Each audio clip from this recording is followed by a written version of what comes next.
Good morning India में आपका स्वागत है। मैं हूं शारिक खान। उगते सूर्य को अर्घ्य देने के साथ ही आज छठ पूजा का 4 दिन का अनुष्ठान संपन्न हो गया। नदियों, तालाबों, जलाशयों के किनारे श्रद्धालुओं की आस्था का सैलाब दिखाई दिया। सूर्योदय के साथ ही श्रद्धालुओं ने भगवान भास्कर को अर्घ्य दिया। बिहार के अररिया, मधेपुरा, पटना, गया, मुजफ्फरपुर से लेकर बेतिया, आरा, कैमूर तक पूरे बिहार के घाटों पर पानी में खड़े होकर लाखों लोगों ने सूर्य की उपासना की। झारखंड के रांची में श्रद्धालुओं ने कई स्थानीय तालाबों में छठ पूजा की। वहीं मुंबई में कुर्ला इलाके में श्रद्धालुओं ने आर्टिफिशियल तालाब बनाकर सूर्य के साथ अर्घ्य दिया। दिल्ली में भी अलग अलग जगहों पर आर्टिफिशियल घाट से लेकर जो घाट हैं वहां पर श्रद्धालुओं की भीड़ जमा थी जो उगते सूर्य का इंतजार कर रही है।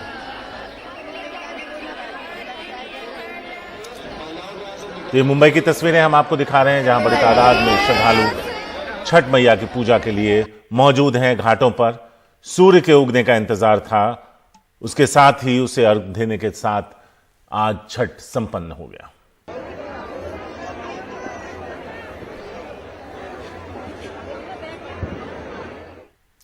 कोविड के समय लोगों ने छठ पूजा छत पर शुरू की थी, वो इस छठ पर भी नजर आ रही है। बनारस के घाटों पर पहले तिल रखने की जगह नहीं होती थी। कोविड के बाद हो रही छठ पूजा में बनारस के घाटों पर भीड़ तो दिखी, लेकिन पहले के मुकाबले कम रही। लोग छत पर ही छठ मनाते नजर आए। उगते और डूबते हुए सूरज को अर्घ्य देकर अपने घर में पुत्र की मंगल कामना का करने वाला छठ पर्व जो है आज जो है वो उगते हुए सूरज को इस छठ पर अगर हम दिखाने की कोशिश करें तो आप देख सकते हैं कि किस तरीके से जो है वो बेदी सजी हुई है और इस बेदी के जरिए लोग जो है उगते हुए सूरज को जो है वो अर्घ्य दे रहे हैं और अर्घ्य दे करके अपने छठ व्रत को मनाने की पूरी जो है वो छठ व्रत मना रहे हैं। इसमें खास बात यही होती है कि छठ व्रत में कि ये सूर्य और पानी का जो है एक व्रत है जिसके जरिए जो है सूर्य के बिना जो है वो जीवन की कल्पना नहीं की जा सकती है और पानी के बिना भी जीवन की कल्पना नहीं की जा सकती है। लिहाजा इस त्योहार का एक अपना अपना महत्व होता है।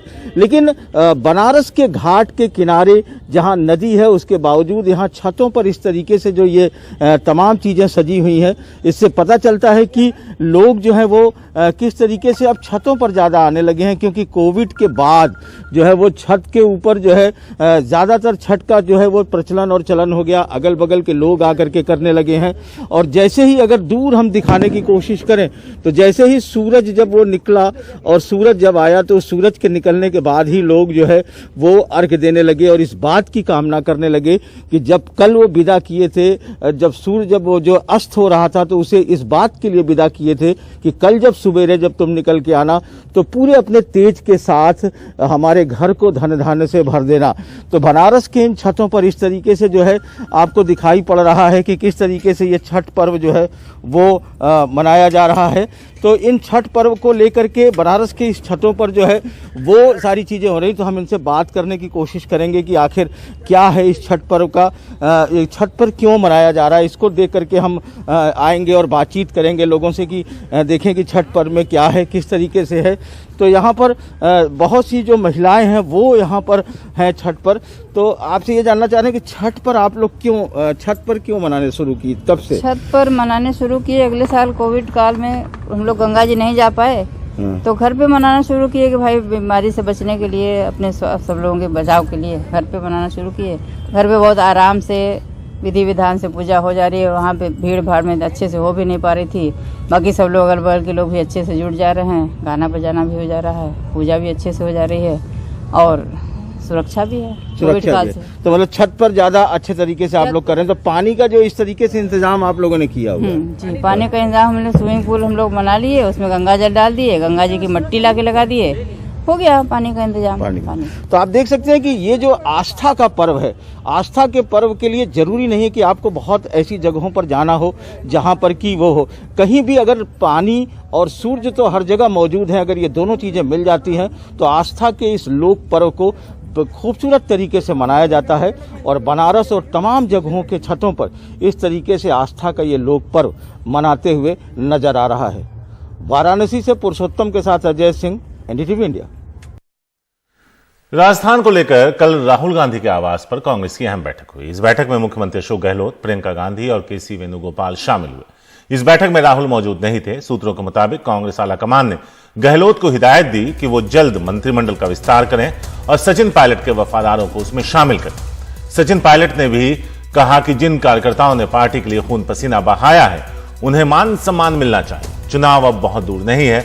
बैठक के बाद राजस्थान कांग्रेस के प्रभारी अजय माकन ने कहा कि मंत्रिमंडल का विस्तार जल्द हो सकता है। कब है? सब चीजें अभी एक साथ नहीं आप मेरे से पूछिए, लेकिन मैं इतना कह सकता हूं कि हमारी बहुत विस्तार से चर्चा हुई है और हम लोगों ने सिर्फ अभी की ही नहीं, मंत्रिमंडल की अभी की ही नहीं, हम लोगों ने 2023 में हम लोग कैसे वापस चुनाव जीतेंगे, हम उन सब चीजों की चर्चा हम कर रहे हैं। लेकिन सर अभी कई लंबे समय से ये बात थी कि मंत्रिमंडल विस्तार कभी भी होगा, पॉलिटिकल अपॉइंटमेंट कभी भी होंगे। सर उस कभी भी का इंतजार है सर? तो कभी भी आपको इंतजार आपको है, हम सबको है, और वो कभी भी हो सकता है जल्दी आए। लेकिन सर आज चर्चा हुई सब मैंने आपको जैसे कहा सब चीजों की चर्चा हुई है और सिर्फ मंत्रिमंडल की नहीं बल्कि 2023 में हम लोग कैसे वापस जीत करके आएंगे उसकी भी चर्चा हुई। जो कांग्रेस के वर्कर हैं, जिन्होंने कांग्रेस के लिए सब कुछ कुर्बान किया, जिन्होंने सरकार बनाने में बहुत महत्वपूर्ण भूमिका निभाई, हम सब नेता लोग तो भाषण देके आते हैं, लेकिन वो लोग बूथ पे खड़े होकर कांग्रेस का झंडा उठाकर उनके लिए लड़ाई लड़ते हैं। उन लोगों को उचित मान सम्मान देने की लड़ाई और संघर्ष मैंने शुरू में बात इसकी रखी थी और आज भी बात पर कायम हूँ, चाहे राजनीतिक नियुक्तियां हो या भागीदारी की बात हो। जिन्होंने समर्पित भाव से भाजपा की सरकार को हराने का काम किया है, उन इतने सारे वर्कर्स को लगना चाहिए कि सरकार में हमारी भागीदारी है, और सुनिश्चित करने के लिए इसी बात को प्रदेश अध्यक्ष जी भी कहते हैं, इस बात को मैं भी कहता हूं, और मुझे लगता है कि बहुत जल्द ये करना चाहिए, क्योंकि चुनाव जो है राजस्थान में अब सिर्फ 22-23 महीने दूर रह गया है। तो इस बात पर चर्चा हुई और मुझे लगता है कि बहुत जल्द अच्छे निर्णय लिए जाएंगे। लखीमपुर खीरी में किसान सिर्फ थार से ही नहीं कुचले गए थे। इस दौरान गृह राज्य मंत्री अजय मिश्रा के बेटे आशीष मिश्रा और उसके दोस्त अंकित दास के हथियारों से फायरिंग भी हुई। सूत्रों के मुताबिक इनके हथियारों की फॉरेंसिक जांच में इसकी तस्दीक हुई है। इससे आशीष मिश्रा का यह दावा कमजोर पड़ जाता है कि वो किसानों के कुचले जाने के वक्त वहां मौजूद नहीं था। 3 अक्टूबर को गृह राज्य मंत्री अजय मिश्रा के बेटे आशीष मिश्रा की महिंद्रा थार पीछे से किसानों को कुचलती चली गई, जिससे वहां हंगामा हो गया। मौके पर मौजूद किसानों ने दावा किया कि अजय मिश्रा गोली चलाते हुए भागे। अब बैलिस्टिक जांच में भी गोली चलना साबित हुआ है। आशीष मिश्रा की राइफल और रिवॉल्वर, अंकित दास की पिस्टल और रिपीटर गन की जांच हुई। जांच से पता चला कि 3 असलहों से फायरिंग हुई। आशीष मिश्रा की राइफल और अंकित दास की पिस्टल और रिपीटर गन से गोलियां चली। किसानों के वकील कहते हैं कि इससे मंत्री के बेटे आशीष मिश्रा पे उनके आरोप पुख्ता होते हैं। देखिए, अभी तक जो है एक पक्ष यही कह रहा था कि फायरिंग नहीं हुई मौके पे, आशीष मिश्रा ने या किसी ने भी फायरिंग नहीं की है। अब बैलिस्टिक रिपोर्ट से ये चीज़ तो क्लियर ही हो गई है कि आशीष मिश्रा की राइफल रिवॉल्वर दोनों यूज़ हुए हैं, फायरिंग की गई है। तो अब ये संदेह दूर हो चुका है कि मौके पे आशीष मिश्रा या उनके समर्थक जो थे वो नहीं थे। ये सब वहाँ मौके पे मौजूद थे और फायरिंग भी की गई है। ये चीज़ अब क्लियर हो चुकी है। 3 अक्टूबर को किसानों के कुचले जाने के बाद मौके पर मौजूद तमाम किसान यही कह रहे थे कि आशीष मिश्रा ने गोली चलाई है। सांसद जी के लड़के इधर से तिकुनिया की साइड से गाड़ी भगाते हो, गुंडों से भरी हुई गाड़ियां लेके आए और भगाते 120 की स्पीड से भगाते हुए लेके आए। फिर ऊपर हम लोगों के ऊपर रोनते हुई चली गई। हमारे साथ तेजेंद्र विर्क जी भी थे, जो अध्यक्ष हैं हमारे उत्तराखंड के, वो भी थे, उनको भी कुचल दिया, उनके भी सरों में चोटें आई। सांसद जी के लड़के फायरिंग करते हुए भाग गए। फायरिंग करते हुए सांसद जी के लड़के फायरिंग करते हुए भाग गए और गन्नों में छिपके निकल गए। बैलिस्टिक रिपोर्ट पे समाजवादी पार्टी के अध्यक्ष अखिलेश यादव ने तंज किया कि यह ट्रिपल इंजन की सरकार है। एक इंजन दिल्ली में, एक लखनऊ में और तीसरा गृह राज्य मंत्री की शक्ल में लखीमपुर में है। ऐसे में किसानों को न्याय कैसे मिलेगा? गृह राज्य मंत्री का अभी भी इस्तीफा नहीं, और वो मंच पर जहां देश के गृह मंत्री हो, मुख्यमंत्री हो, पूरी सरकार हो, क्या उम्मीद करोगे न्याय मिलेगा उन किसानों को? विपक्ष अभी भी आरोप लगा रहा है कि एक हादसा नहीं, सुनियोजित साजिश है। कमाल भाई, ये आपको समझना पड़ेगा, ये कोई घटना नहीं थी, ये सुनियोजित षड्यंत्र था। क्योंकि 25 तारीख को मैंने वो वीडियो सुनी है, गृह राज्य मंत्री स्टेटमेंट दे रहे हैं कि हम जो हमें काले झंडे दिखाएगा उसको सबक सिखा देंगे, हम इनको ठीक कर देंगे। लखीमपुर खीरी हिंसा मामले में गृह राज्य मंत्री अजय मिश्रा के बेटे आशीष मिश्रा का अभी तक यही दावा है कि वो हिंसा वाली जगह पे खुद मौजूद नहीं थे। उनकी महिंद्रा थार एसयूवी जो है वो ड्राइवर चला रहा था। लेकिन अब सवाल ये उठता है कि अगर वो मौके पे मौजूद नहीं थे तो वो लाइसेंसी राइफल जो उनके नाम पे है वो मौके पे क्या कर रही थी और उससे गोली कौन चला रहा था। इससे उनका पक्ष थोड़ा कमजोर और किसानों का थोड़ा और मजबूत होता है। लखीमपुर खीरी में प्रतीक और लखनऊ में कैमरामैन विनीत कुमार वर्मा के साथ कमाल खान, एनडीटीवी इंडिया। हरियाणा में सोनीपत के हलालपुर गांव में एक महिला पहलवान और उसके भाई की कुछ लोगों ने गोली मारकर हत्या कर दी। उनकी मां को अस्पताल में दाखिल करवाया गया। इन लोगों पर महिला पहलवान निशा के कोच ने गोलियां चलवाई। वारदात के बाद गुस्साए गांव वालों ने कुश्ती अकादमी को आग लगा दी। एक नाम की दो पहलवान होने की वजह से पहले गलत खबर चल गई कि हाल ही में बेलग्रेड में पदक जीतने वाली निशा की हत्या हो गई। बाद में यह खबर पूरी तरह से गलत निकली। राजस्थान को लेकर कल राहुल गांधी के आवास पर कांग्रेस की अहम बैठक हुई। इस बैठक में मुख्यमंत्री अशोक गहलोत, प्रियंका गांधी और केसी वेणुगोपाल शामिल हुए। इस बैठक में राहुल गांधी मौजूद नहीं थे। सूत्रों के मुताबिक कांग्रेस आलाकमान ने गहलोत को हिदायत दी कि वो जल्द मंत्रिमंडल का विस्तार करें और सचिन पायलट के वफादारों को उसमें शामिल करें। सचिन पायलट ने भी आज कहा कि जिन कार्यकर्ताओं ने पार्टी के लिए खून पसीना बहाया है उन्हें मान सम्मान मिलना चाहिए। चुनाव अब बहुत दूर नहीं है। बैठक के बाद राजस्थान कांग्रेस के प्रभारी अजय माकन ने कहा, मंत्रिमंडल का विस्तार जल्द हो सकता है। सर, मंत्रिमंडल विस्तार कब है? सब चीजें अभी एक साथ नहीं आप मेरे से पूछिए, लेकिन मैं इतना कह सकता हूं कि हमारी बहुत विस्तार से चर्चा हुई है और हम लोगों ने सिर्फ अभी की ही नहीं, मंत्रिमंडल की अभी की ही नहीं, हम लोगों ने 2023 में हम लोग कैसे वापस चुनाव जीतेंगे, हम उन सब चीजों की चर्चा हम कर रहे हैं। लेकिन सर, अभी कई लंबे समय से बात थी कि मंत्रिमंडल विस्तार कभी भी होगा, पॉलिटिकल अपॉइंटमेंट कभी भी होंगे। सर, उस कभी भी का इंतजार है सर? तो कभी भी आपको इंतजार आपको है, हम सबको है, और वो कभी भी हो सकता है जल्दी आए। लेकिन सर, आज चर्चा हुई सब, मैंने आपको जैसे कहा, सब चीजों की चर्चा हुई है और सिर्फ मंत्रिमंडल की नहीं बल्कि 2023 में हम लोग कैसे वापस जीत करके आएंगे उसकी भी चर्चा हुई। जो कांग्रेस के वर्कर हैं, जिन्होंने कांग्रेस के लिए सब कुछ कुर्बान किया, जिन्होंने सरकार बनाने में बहुत महत्वपूर्ण भूमिका निभाई, हम सब नेता लोग तो भाषण देके आते हैं, लेकिन वो लोग बूथ पे खड़े होकर कांग्रेस का झंडा उठाकर उनके लिए लड़ाई लड़ते हैं। उन लोगों को उचित मान सम्मान देने की लड़ाई और संघर्ष मैंने शुरू में बात इसकी रखी थी और आज भी बात पर कायम हूँ, चाहे राजनीतिक नियुक्तियाँ हों या भागीदारी की बात हो। जिन्होंने समर्पित भाव से भाजपा की सरकार को हराने का काम किया है, उन इतने सारे वर्कर्स को लगना चाहिए कि सरकार में हमारी भागीदारी है, और सुनिश्चित करने के लिए इसी बात को प्रदेश अध्यक्ष जी भी कहते हैं, इस बात को मैं भी कहता हूं, और मुझे लगता है कि बहुत जल्द ये करना चाहिए, क्योंकि चुनाव जो है राजस्थान में अब सिर्फ 22-23 महीने दूर रह गया है। तो इस बात पर चर्चा हुई और मुझे लगता है कि बहुत जल्द अच्छे निर्णय लिए जाएंगे। लखीमपुर खीरी में किसान सिर्फ थार से ही नहीं कुचले गए थे। इस दौरान गृह राज्य मंत्री अजय मिश्रा के बेटे आशीष मिश्रा और उसके दोस्त अंकित दास के हथियारों से फायरिंग भी हुई। सूत्रों के मुताबिक इनके हथियारों की फॉरेंसिक जांच से इसकी तस्दीक हुई है। इससे आशीष मिश्रा का यह दावा कमजोर पड़ जाता है कि वो किसानों के कुचले जाने के वक्त वहां मौजूद नहीं था। 3 अक्टूबर को गृह राज्य मंत्री अजय मिश्रा के बेटे आशीष मिश्रा की महिंद्रा थार पीछे से किसानों को कुचलती चली गई। इससे वहां हंगामा हो गया। मौके पर मौजूद किसानों ने दावा किया कि अजय मिश्रा गोली चलाते हुए भागे। अब बैलिस्टिक जांच में भी गोली चलना साबित हुआ है। आशीष मिश्रा की राइफल और रिवॉल्वर, अंकित दास की पिस्टल और रिपीटर गन की जांच हुई। जांच से पता चला कि 3 असलहों से फायरिंग हुई। आशीष मिश्रा की राइफल और अंकित दास की पिस्टल और रिपीटर गन से गोलियां चली। किसानों के वकील कहते हैं कि इससे मंत्री के बेटे आशीष मिश्रा पे उनके आरोप पुख्ता होते हैं। देखिए, अभी तक जो है एक पक्ष यही कह रहा था कि फायरिंग नहीं हुई मौके पे आशीष मिश्रा ने, या किसी ने भी फायरिंग नहीं की है।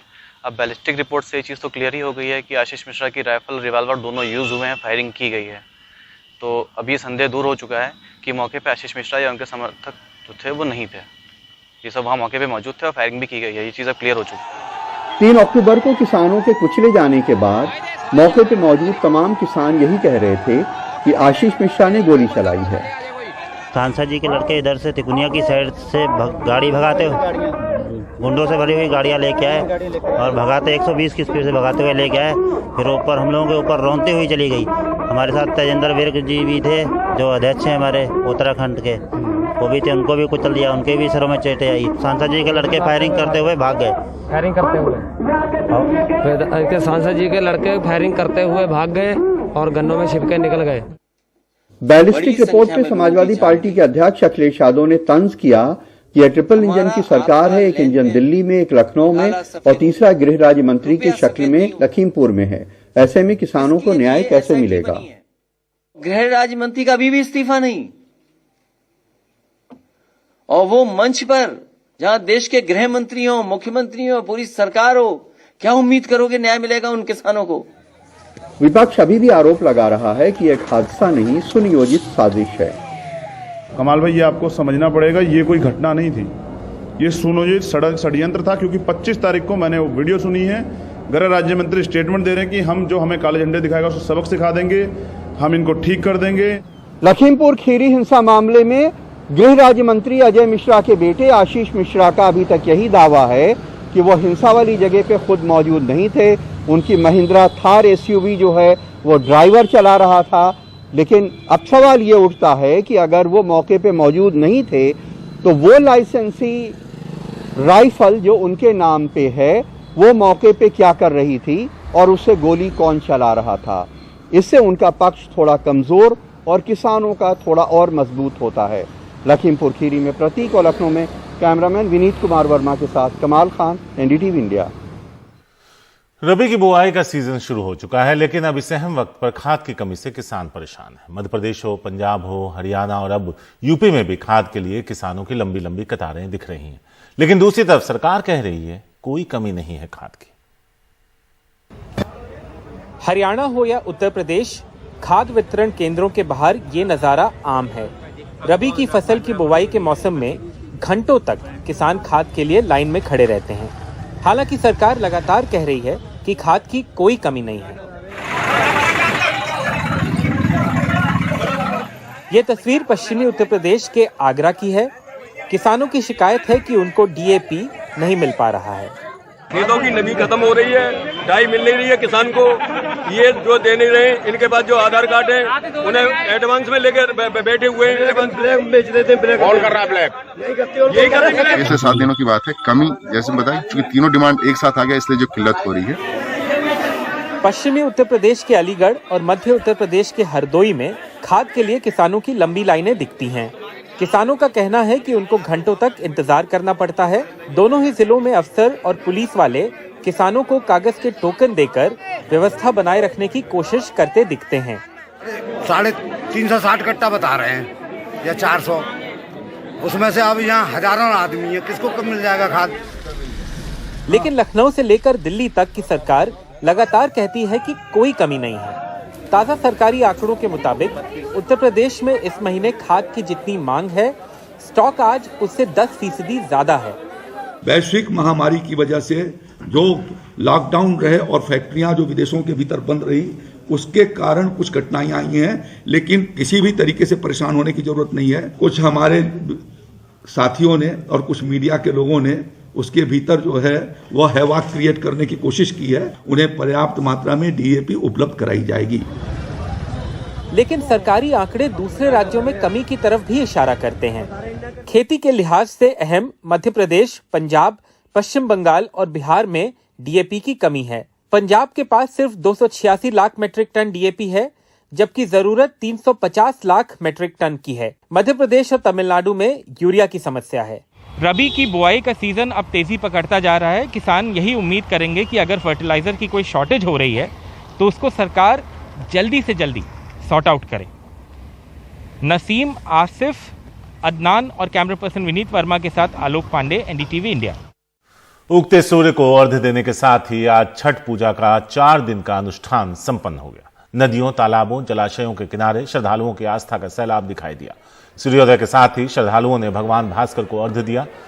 बिहार के अररिया, मधेपुरा, पटना, गया, मुजफ्फरपुर से लेकर बेतिया, आरा, कैमूर तक पूरे बिहार में घाटों पर पानी में खड़े होकर लाखों लोगों ने सूर्य की उपासना की। झारखंड में रांची में श्रद्धालुओं ने कई स्थानीय तालाबों में छठ पूजा की। वहीं मुंबई में कुर्ला इलाके में श्रद्धालुओं ने अपने आसपास अस्थायी तालाब बनाकर सूर्योदय के बाद सूर्य की उपासना की।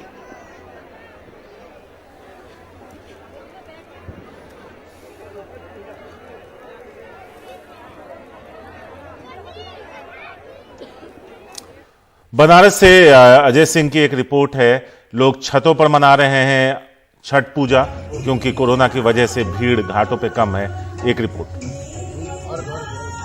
उगते और डूबते हुए सूरज को अर्घ देकर अपने घर में पुत्र की मंगल कामना का करने वाला छठ पर्व जो है आज जो है वो उगते हुए सूरज को इस छत पर अगर हम दिखाने की कोशिश करें तो आप देख सकते हैं कि किस तरीके से जो है वो बेदी सजी हुई है और इस बेदी के जरिए लोग जो है उगते हुए सूरज को जो है वो अर्घ दे रहे हैं और अर्घ दे करके अपने छठ व्रत को मनाने की पूरी जो है वो छठ व्रत मना रहे हैं। इसमें खास बात यही होती है कि छठ व्रत में कि ये सूर्य और पानी का जो है एक व्रत है जिसके जरिए जो है सूर्य के बिना जो है वो जीवन की कल्पना नहीं की जा सकती है और पानी के बिना भी जीवन की कल्पना नहीं की जा सकती है। लिहाजा इस त्योहार का एक अपना अपना महत्व होता है। लेकिन बनारस के घाट के किनारे जहाँ नदी है उसके बावजूद यहाँ छतों पर इस तरीके से जो ये तमाम चीज़ें सजी हुई हैं, इससे पता चलता है कि लोग जो है वो किस तरीके से अब छतों पर ज़्यादा आने लगे हैं, क्योंकि कोविड के बाद जो है वो छत के ऊपर जो है ज़्यादातर छठ का जो है वो प्रचलन और चलन हो गया। अगल बगल के लोग आकर के करने लगे हैं और जैसे ही अगर दूर हम दिखाने की कोशिश करें तो जैसे ही सूरज जब वो निकला और सूरज जब आया तो सूरज के निकलने के बाद ही लोग जो है वो अर्घ देने लगे और इस बात की कामना करने लगे कि जब कल वो विदा किए थे, जब वो जो अस्त हो रहा था तो उसे इस बात के लिए विदा किए थे कि कल जब सुबेरे जब तुम निकल के आना तो पूरे अपने तेज के साथ हमारे घर को धन धान्य से भर देना। तो बनारस के इन छतों पर इस तरीके से जो है आपको दिखाई पड़ रहा है कि किस तरीके से ये छठ पर्व जो है वो मनाया जा रहा है। तो इन छठ पर्व को लेकर के बनारस के इस छतों पर जो है वो सारी चीज़ें हो रही, तो हम इनसे बात करने की कोशिश करेंगे कि आखिर क्या है इस छठ पर्व का, छठ पर क्यों मनाया जा रहा है। इसको देख करके हम आएंगे और बातचीत करेंगे लोगों से कि देखें कि छठ पर्व में क्या है, किस तरीके से है। तो यहाँ पर बहुत सी जो महिलाएं हैं वो यहाँ पर हैं छठ पर। तो आपसे ये जानना चाह रहे हैं कि छठ पर आप लोग छठ पर क्यों मनाने शुरू की, कब से छठ पर मनाने शुरू किए? अगले साल कोविड काल में हम लोग गंगा जी नहीं जा पाए तो घर पे मनाना शुरू किए कि भाई बीमारी से बचने के लिए, अपने सब लोगों के बचाव के लिए घर पे मनाना शुरू किए। घर पे बहुत आराम से विधि विधान से पूजा हो जा रही है। वहाँ पे भीड़ भाड़ में अच्छे से हो भी नहीं पा रही थी। बाकी सब लोग अगल बगल के लोग भी अच्छे से जुड़ जा रहे हैं, गाना बजाना भी हो जा रहा है, पूजा भी अच्छे से हो जा रही है और सुरक्षा भी है कोविड काल से। तो मतलब छत पर ज्यादा अच्छे तरीके से आप लोग कर रहे हैं। तो पानी का जो इस तरीके से इंतजाम आप लोगों ने किया हुआ जी, पानी का इंतजाम हमने स्विमिंग पूल हम लोग बना लिए, उसमें गंगा जल डाल दिए, गंगा जी की मिट्टी ला के लगा दिए, हो गया पानी का इंतजाम। पानी। तो आप देख सकते हैं कि ये जो आस्था का पर्व है, आस्था के पर्व के लिए जरूरी नहीं है कि आपको बहुत ऐसी जगहों पर जाना हो जहां पर कि वो हो, कहीं भी अगर पानी और सूर्य तो हर जगह मौजूद है, अगर ये दोनों चीजें मिल जाती हैं तो आस्था के इस लोक पर्व को खूबसूरत तरीके से मनाया जाता है। और बनारस और तमाम जगहों के छतों पर इस तरीके से आस्था का ये लोक पर्व मनाते हुए नजर आ रहा है। वाराणसी से पुरुषोत्तम के साथ अजय सिंह, एनडीटीवी इंडिया। इस बार पद्मश्री सम्मान को लेकर खासी चर्चा हो रही है। सम्मान पाने वालों में दिल्ली में कोविड काल में 4000 शवों का अंतिम संस्कार करने वाले जितेंद्र सिंह शंटी भी शामिल हैं। पद्मश्री सम्मान पाने वाले जितेंद्र सिंह खुश हैं, जबकि deaf olympic Virender Singh footpath पर क्यों बैठे हैं, देखिए रविश रंजन शुक्ला की ये रिपोर्ट। दिल्ली में 2 बार पार्षद रहे और 1 बार के विधायक रहे जितेंद्र सिंह शंटी की ये 2 तस्वीर हैं। इस साल अप्रैल में जब हम मिले तब वो शमशान घाट पर थे, आज वो अपने ऑफिस में। कोविड के दौरान जितेंद्र ने करीब 4000 से ज्यादा शवों का अंतिम संस्कार किया। इस सेवा के लिए पहले उन्होंने राजनीति छोड़ी, फिर घर, अब उनका ज्यादातर वक्त शमशान घाट में बीतता है। उस चीज को मैं भूल नहीं सकता हूँ भाई साहब। मैं जब याद करता हूँ, मैं ये रोंगटे खड़े होते हैं, मैं रात को सो नहीं पाता हूँ। 4000 डेड बॉडी, सही बात है, 4000 डेड बॉडी का अंतिम संस्कार एक महीने में, एक दिन में 150। राष्ट्रपति जी मेरे से बात कर रहे हैं, मेरी मिसिस से बात कर रहे हैं, प्रधानमंत्री जी और उपराष्ट्रपति जी वेंकैया नायडू जी को मुझे फोन आया जब मैं शमशान घाट में था। अच्छा, मैं हैरान हो गया, मेरे हाथ गंदे थे, मैंने मेरे कान पे लगा दो फोन। कह रहे शंटी जी मैं वेंकैया नायडू बोल रहा हूँ, उपराष्ट्रपति, और मैं आपको विश देता हूँ, परमात्मा आपको बहुत अच्छी शक्ति दे और आप काम करें। मैंने आपका भी अभी कार्यक्रम एनडीटीवी पे देखा है तो मैं इसलिए आपको विश कर रहा हूँ। मैं तो हैरान हो गया। उधर पहलवानी में 3 बार डीफ ओलंपिक में गोल्ड मेडल ले चुके वीरेंद्र को मंगलवार को पद्मश्री मिला और बुधवार को पुरस्कार लेकर वो फुटपाथ पर बैठे हैं। वीरेंद्र बोल और सुन नहीं सकते हैं, लेकिन उनके हाथ में मेडल और सामने रखे द्रोण अवार्ड इस बात की गवाही दे रहे हैं कि कुश्ती में उनके योगदान के चलते ही पद्मश्री से उनको नवाजा गया है। उनकी केंद्र सरकार से तो कोई शिकायत नहीं है, लेकिन हरियाणा सरकार से शिकायतों की लंबी फेहरिस्त है। नौकरी सी ग्रेड की मिली है, ए ग्रेड होना चाहिए था। अच्छा, हाँ जी। और पैसे इनकी घोषणा की थी 6 करोड़ रुपए की, 1 करोड़ 20 लाख रुपए दे गया। प्रधानमंत्री जी से मेरी 2 बार मुलाकात हुई, मैंने दोनों बार ये बात कही। प्रधानमंत्री जी ने कहा वीरेंद्र ने देश के लिए और हरियाणा के लिए बहुत अच्छा कार्य किया है, इनके साथ ऐसा नहीं होना चाहिए, हम इसको बहुत जल्दी आपकी बात को पूरा करेंगे। इसी तरह लोक नृत्य करने वाली ट्रांसजेंडर मंजप्पा हैं, जिनको पद्मश्री दिया गया। तमाम ऐसे लोगों को इस बार पद्मश्री के जरिए पहचान मिली है, जो खामोशी से जमीन पर अपने अपने क्षेत्रों में काम कर रहे थे। नई दिल्ली से रवीश रंजन शुक्ला, एनडीटीवी इंडिया। और अब वक्त टॉप 5 का है। एनडीटीवी इंडिया के यूट्यूब चैनल पर जाइए, पोल में हिस्सा लीजिए। पहली खबर, राजस्थान में रन पर कांग्रेस का मंथन। नंबर 2, आजान से भंग होती है साधना, प्रज्ञा ठाकुर ने कहा। फुटपाथ पर क्यों बैठे पद्मश्री सम्मान विजेता, ये एक तीसरी खबर। नायका संस्थापक सबसे अमीर सेल्फ मेड महिला बनी। और आखिर में कर्नाटक में महंगा हुआ इडली डोसा।